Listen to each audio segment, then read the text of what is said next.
The hospital hallway smelled like bleach and cold coffee, and Sam Carter had mopped it 400 times. But tonight it smelled like something else. Fear, maybe, or a decision he hadn't made yet. He stood outside room 914, holding a manila folder someone had handed him 20 minutes ago, and his hands wouldn't stop shaking.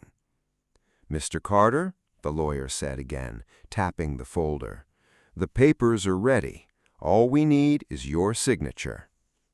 Sam looked through the glass at the woman lying in the bed. Machines breathed for her. Her monitor blinked in slow green rhythm. He didn't know her name an hour ago. Now he was being asked to marry her. "She's in a coma," Sam said. "She can't say yes." "Her father can," the lawyer said, "and he's dying too. This is the only way the company survives the week." Sam's phone buzzed in his pocket, a text from the babysitter. "Lily wants to know if you're coming home before her bedtime story." He stared at the message until the letters blurred. 3 miles away, in a one-bedroom apartment above a laundromat, his 6-year-old daughter was sitting cross-legged on the carpet, coloring a picture of a house with 2 front doors, because she said every house should have a door for coming home and a door for coming home again. Her school shoes sat by the entrance, already laced, already waiting for morning, because Sam always got them ready the night before. It was one of the only routines he never broke. He thought of that picture now, standing in a marble hallway that cost more per square foot than his entire apartment building. "Mr. Carter," the lawyer pressed, $200,000, enough to cover your daughter's surgery, her therapy, her future. All you have to do is sign your name next to a woman who will likely never open her eyes again." Sam's throat tightened. "And if she wakes?" The lawyer's smile didn't reach his eyes. "She won't." That line would come back to haunt every person in that hallway. But right now, Sam didn't know that. Right now, he only knew one thing. His daughter needed a miracle, and this piece of paper was the only one being offered to him. He picked up the pen. 3 months earlier, Sam Carter had been just another face in the maintenance crew of Vance Tower, pushing a cart of cleaning supplies past floors he wasn't allowed to make eye contact on. He wasn't bitter about it. Bitterness was a luxury for men who had time to feel sorry for themselves, and Sam didn't have that kind of time. He had a daughter with a heart condition that required a surgery insurance wouldn't fully cover, a rent payment due on the 1st, and a shift that started at 5 in the morning. His wife had left 2 years ago, right after the diagnosis, right when things got hard instead of easy. Sam didn't talk about it. He just kept packing lunches, kept lacing shoes, kept showing up. People underestimated him. He knew that.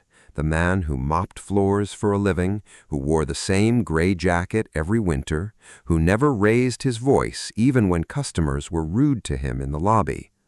But underneath the quiet, there was a kind of steel most people never saw, because most people never looked past a uniform.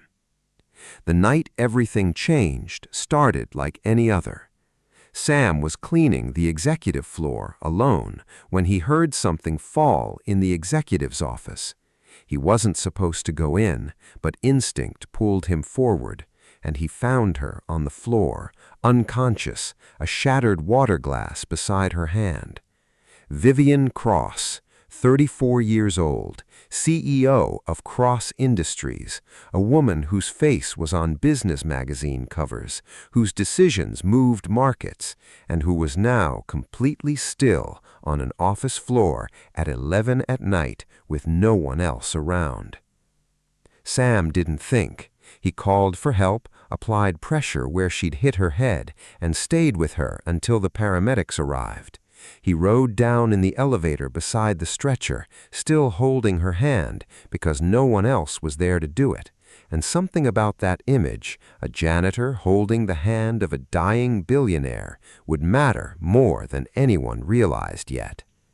She never woke up after that, not for weeks. The official story was a brain aneurysm, sudden and unpredictable. But Sam remembered something the paramedics didn't ask about, and he didn't either, not then. A faint, bitter smell near the shattered glass. He assumed it was spilled wine. He was wrong, and it would take him a long time to understand how wrong. Vivian's father, Robert Cross, founder of the company, was also dying, cancer eating through him faster than anyone expected. The company's bylaws required a cross-family member to remain in an active leadership marriage to retain controlling shares, an old, strange clause written decades earlier to prevent hostile takeovers by ensuring loyalty stayed inside a bound family unit. With Vivian in a coma and no spouse, the board could legally strip family control within 30 days. Robert Cross had one solution left, and it was not a solution anyone would call kind. He needed someone to marry his daughter, someone with no interest in the company, no hunger for power, no family of lawyers circling for a peace, someone loyal enough not to disappear when the money got complicated. He remembered the janitor who held his daughter's hand in the elevator. That is how Sam Carter found himself standing outside room 914 with a pen in his hand and his daughter's future in the balance. He signed. The wedding, if it could be called that, took 4 minutes. A hospital chaplain, 2 witnesses paid to be present, and a woman who could not consent, could not object, could not know that a stranger in a rented suit had just become her husband. Sam felt sick standing there. It didn't feel like a wedding. It felt like a theft dressed up in legal language, and he hated that he was the one holding the pen. But then he thought of Lily's small chest rising and falling unevenly some nights, and he signed anyway. $200,000 arrived in his account by morning. Lily's surgery was scheduled within the week. For the first time in 2 years, Sam slept without his jaw clenched from worry. He should have known peace like that never came without a price. The first sign something was wrong came 10 days later in the hospital corridor when a young nurse named Grace Lynn stopped him outside Vivian's room. "You're the husband," she said, not really a question. "Something like that," Sam admitted. Grace glanced both directions before speaking again, her voice dropping. Her vitals last night, they spiked for 11 minutes. No one explained why. And someone adjusted her medication chart without a doctor's signature. Sam felt something cold slide down his spine. "Who?" "I don't know, but I wrote down the time." She slipped him a folded piece of paper. "Keep this somewhere safe." He didn't understand yet what he was holding, but instinct, the same instinct that pulled him into that office the night she collapsed, told him to fold the paper twice and put it in his jacket, close to his chest, like it mattered. It mattered more than he knew. Over the following weeks, Sam visited Vivian daily, not out of obligation, but because something about her stillness haunted him. He started reading to her, at first out of guilt, then out of habit. He told her about Lily's laugh, about the drawing of the house with 2 doors, about how his daughter believed every important thing deserved 2 ways in, just in case one door got locked. He didn't know if Vivian could hear him, but something in the room felt less empty when he spoke. One evening, Robert Cross wheeled himself into the room, oxygen tank trailing behind him, and watched Sam adjust his daughter's blanket with more care than any hired caretaker ever had. "You didn't have to do that," Robert said, meaning the gentleness, not the marriage. She's my wife, on paper, but someone should still treat her like a person. Robert studied him for a long moment. Most men who married into money would be counting days until the funeral. I'm not most men. I'm just a father who needed help. That's all this is. Robert nodded slowly, and something in his tired eyes shifted, like he was seeing the janitor clearly for the first time, not as a convenient signature, but a man of unexpected weight. That respect would matter later, more than either of them understood. The next disruption came fast. Vivian's cousin, Marcus Cross, a board member with sharp suits and sharper ambition, arrived at the hospital with a different kind of energy, one that made the room feel smaller the moment he entered it. "So you're the janitor," Marcus said, looking Sam up and down like he was inspecting a stain on the carpet. "Sam Carter," Sam said, not extending his hand. Cute. Real cute how Uncle Robert found himself a desperate single father willing to sigh anything for a payout. He smiled without warmth. "Don't get comfortable. Once she's declared permanently incapacitated, the marriage becomes irrelevant, and so are you." "She's not dead," Sam said evenly. "She might as well be." Marcus stepped closer. "And when the vote happens, I intend to be the one holding the company, not some stranger from a mop closet." Sam didn't raise his voice. He never did. "You should leave," he said. "She doesn't need this kind of noise around her." Marcus laughed, but there was something brittle underneath it, something that didn't match a man simply annoyed by an inconvenience. Sam noticed it. He filed it away the same way he'd filed away the smell of spilled wine that wasn't wine, and the folded note in his jacket pocket. 2 weeks later, the first real reveal arrived, small, almost invisible, the way most important clues are. Sam was organizing Vivian's personal items from her office, boxed up after the accident, when he found her tablet still logged into an old email draft. It had never been sent. It was addressed to a compliance officer, dated the same day she collapsed.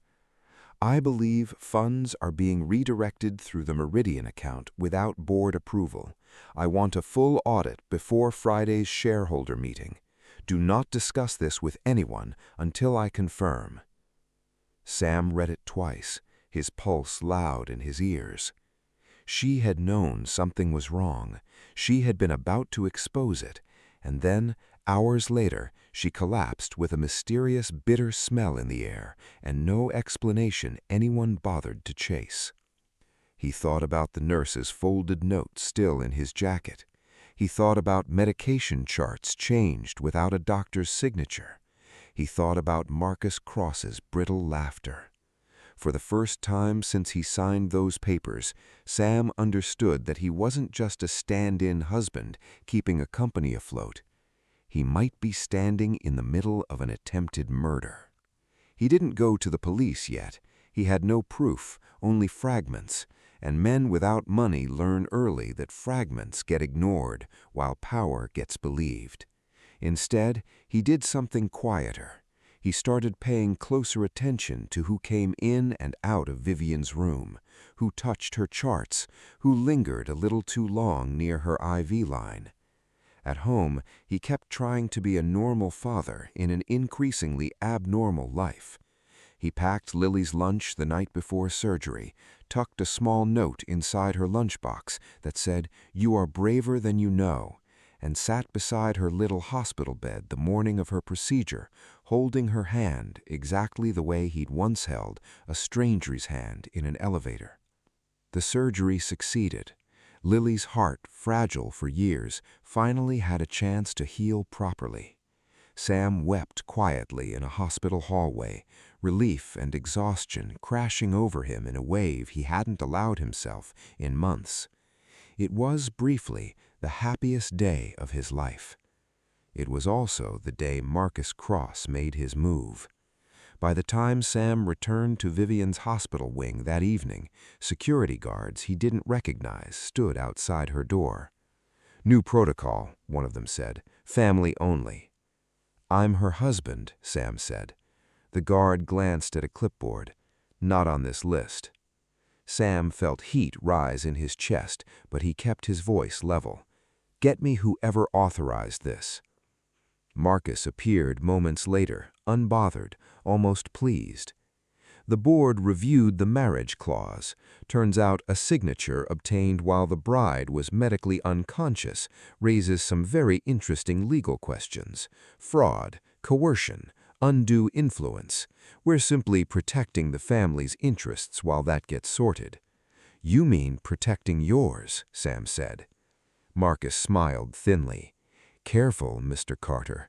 Poor men who marry rich, comatose women tend to look very guilty in the press, especially when reporters learn how convenient your daughter's expensive surgery was, funded suspiciously fast, right after the wedding." Sam's stomach dropped. He hadn't done anything wrong, but he suddenly understood how easily the story could be twisted to make it look like he had. By morning, it was already twisting. A local news segment ran a story with the headline, "Janitor Marries Comatose CEO, Pockets 6 Figures Within Days," framing Sam as a predator who'd taken advantage of a vulnerable woman. Comment sections filled with cruelty. His co-workers whispered when he passed. A man at the grocery store recognized him and muttered, "Gold digger," loud enough for Lily to hear. That was the moment Sam almost broke, not because of the insult aimed at him, but because his daughter looked up and asked, "Daddy, what's a gold digger?" He knelt down to her level, forced his voice steady. "It's what people call someone when they don't know the real story," he said. "But we know the truth, right?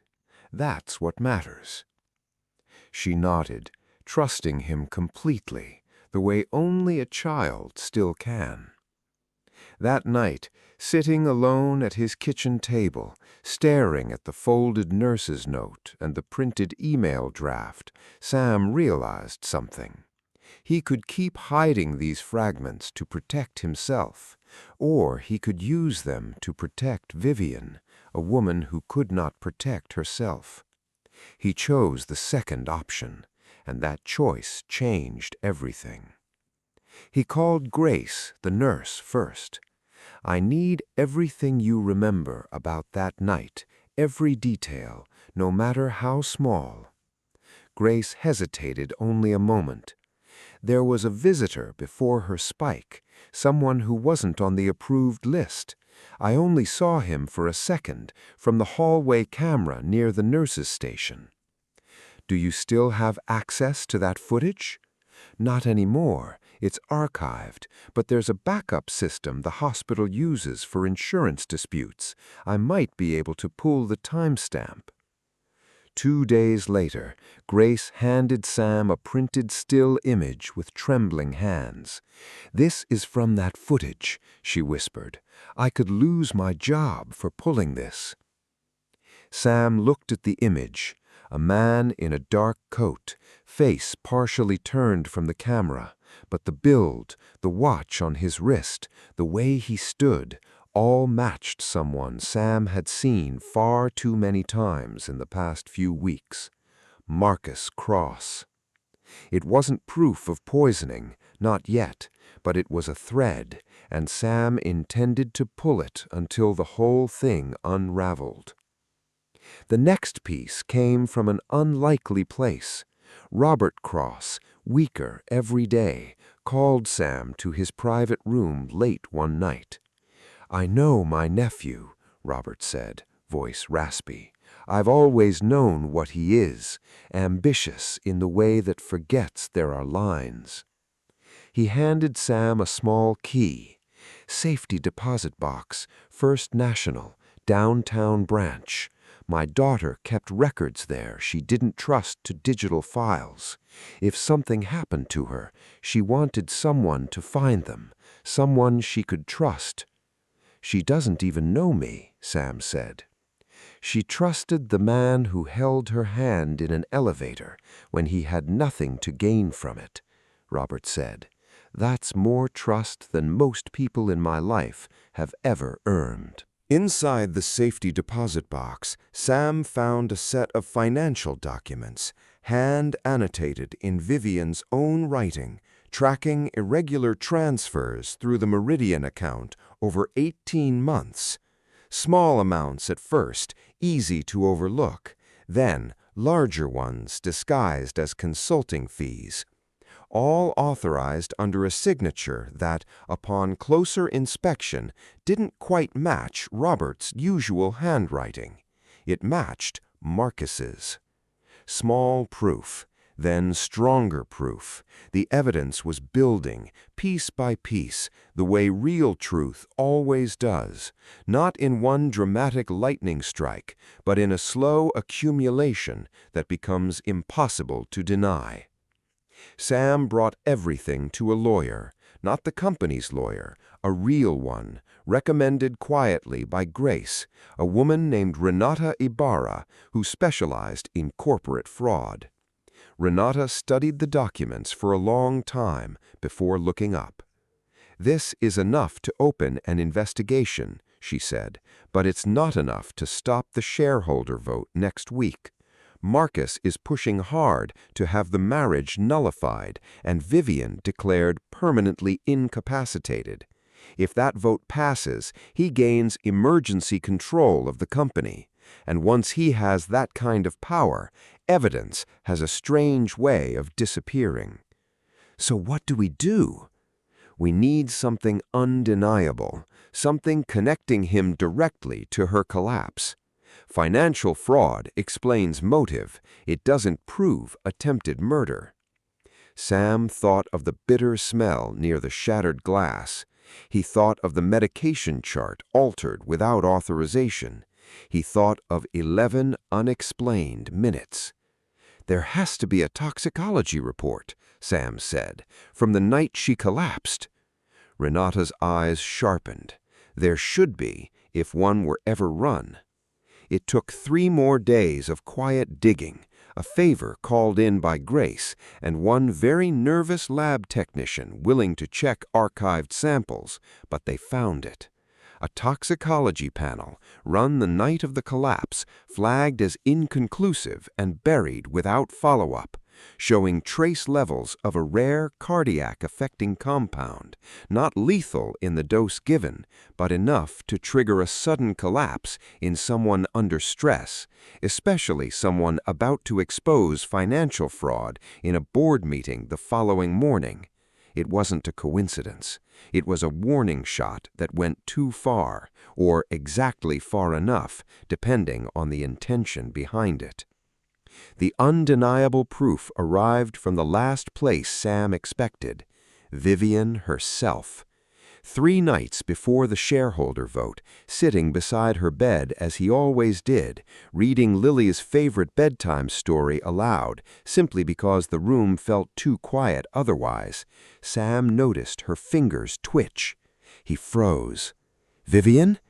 Her eyelids fluttered. Machines beeped in a new, urgent rhythm. Nurses rushed in. Grace was one of the first through the door, and when she saw Sam's face, she understood immediately that something impossible was happening. Vivian Cross opened her eyes for the first time in months. She didn't speak that night. Her body was too weak, her mind still surfacing from somewhere deep and dark. But she looked at Sam, a stranger and somehow not a stranger, a man whose voice she'd apparently been hearing without ever fully losing consciousness of it, and something in her gaze held steady recognition. "You," she whispered, barely audible, "you kept talking to me." "Every day," Sam said. "I didn't know if you could hear." "I heard," she said. "Enough."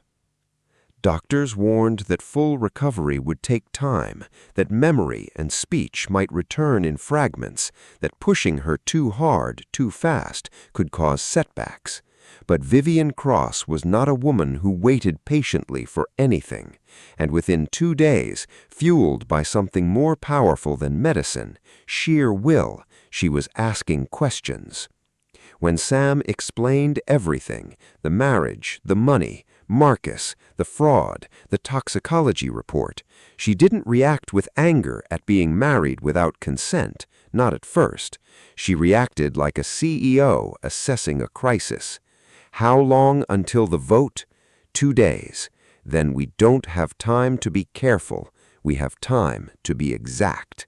The shareholders' meeting was held in a glass-walled boardroom on the top floor of Vance Tower, the same building Sam once mopped floors in without anyone bothering to learn his name.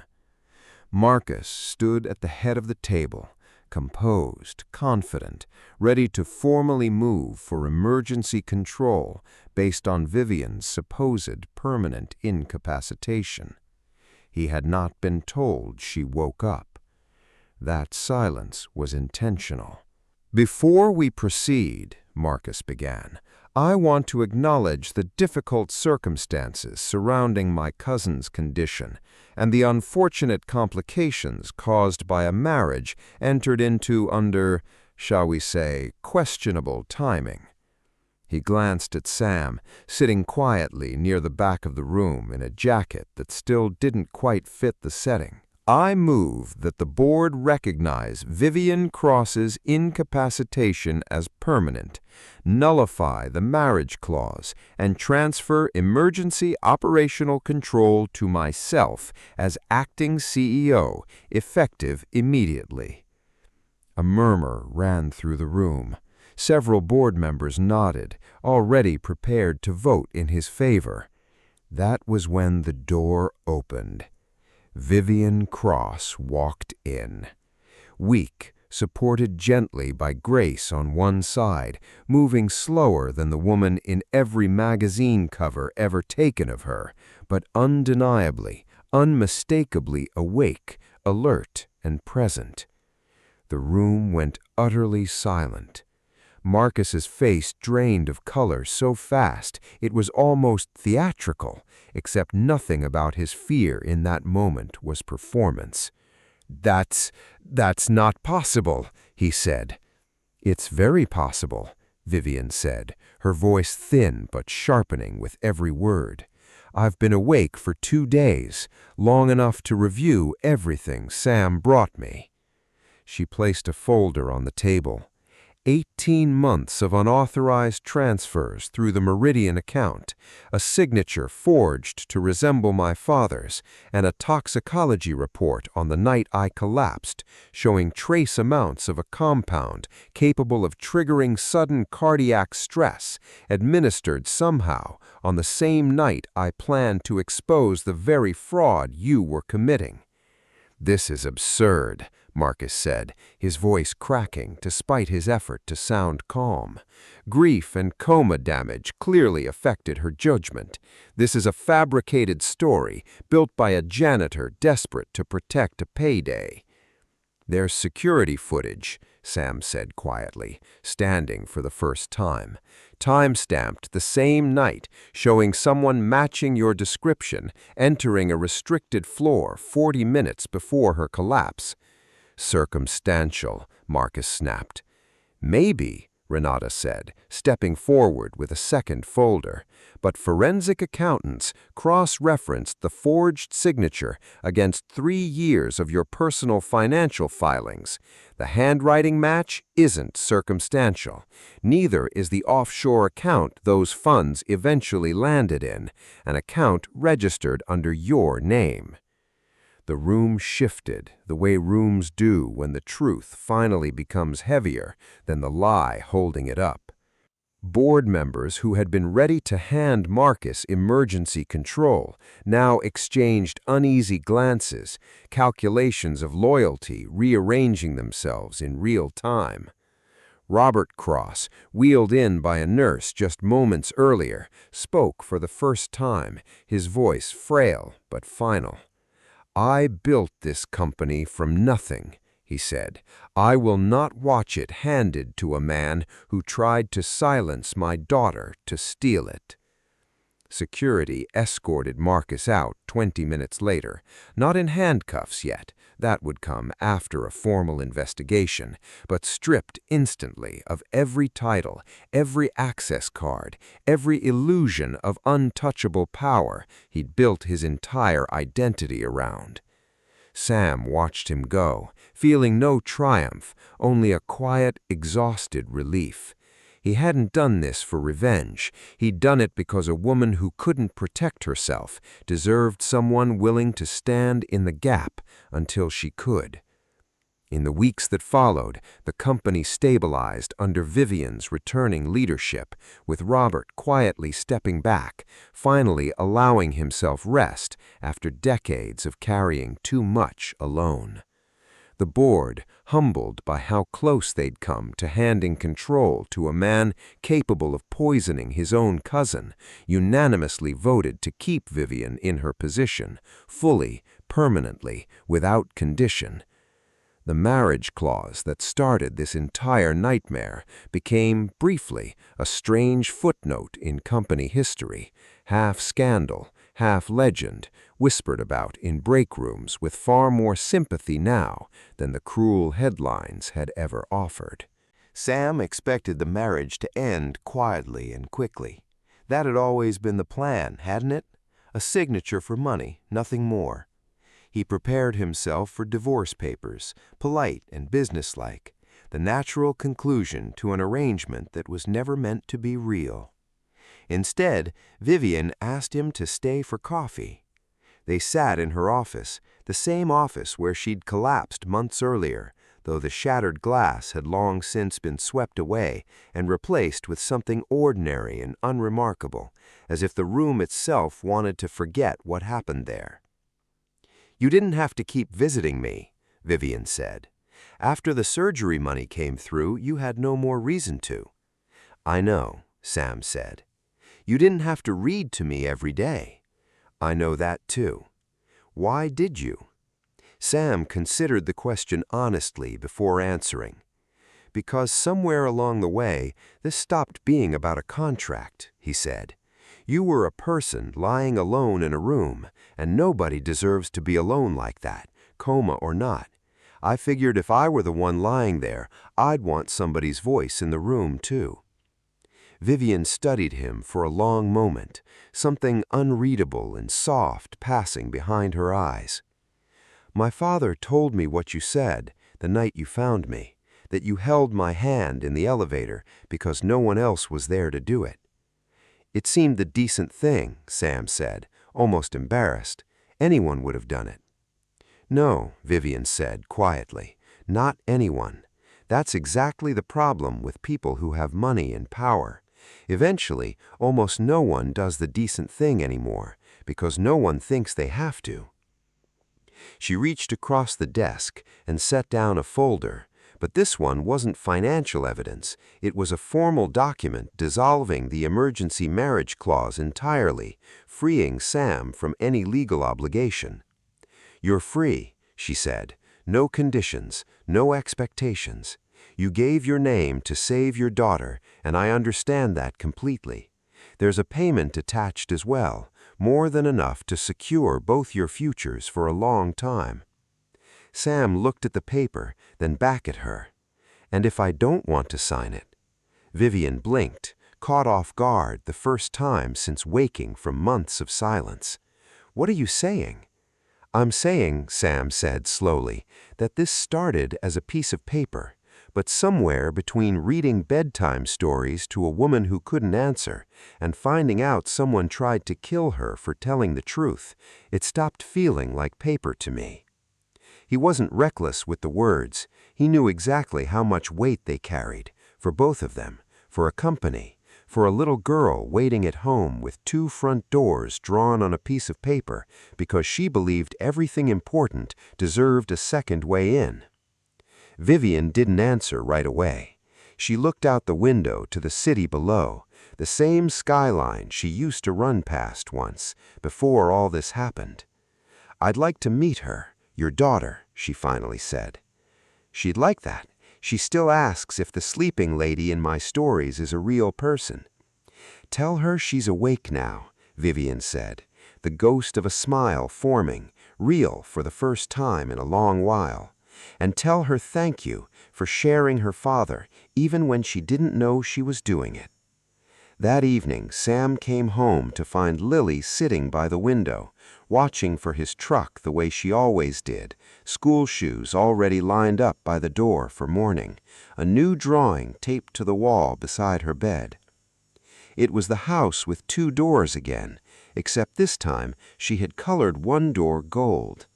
"That one's for the lady who woke up," she explained, matter-of-factly, as if it made all the sense in the world. "Because good things should get a nice door, too."